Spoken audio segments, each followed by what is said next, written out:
Would you ever want to run for president? That's not what I'm thinking about right now. This whole business of Donald Trump having gotten elected, I kind of feel like everybody needs to take a step back, and then we need to stay really focused on what happens in the next 4 weeks, 4 months. He's putting together a team that runs all of the parts of government.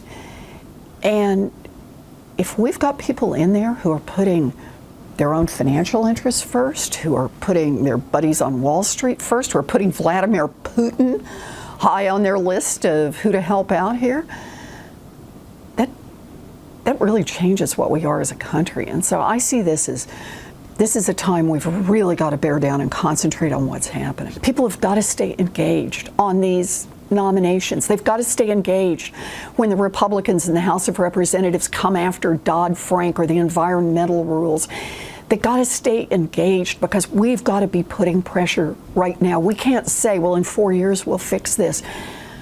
There'll be a lot that'll be broken by 4 years from now if we don't start fighting today. There are places like the nomination of Rex Tillerson for Secretary of State, or Steve Mnuchin for Secretary of the Treasury, or a climate denier for head of the EPA, or someone who wants to privatize Medicare to head up HHS. Those are places where, listen, we're going to have a fight over that, and we need to have a fight over that. The American people did not send us to Washington just to lay down and play dead.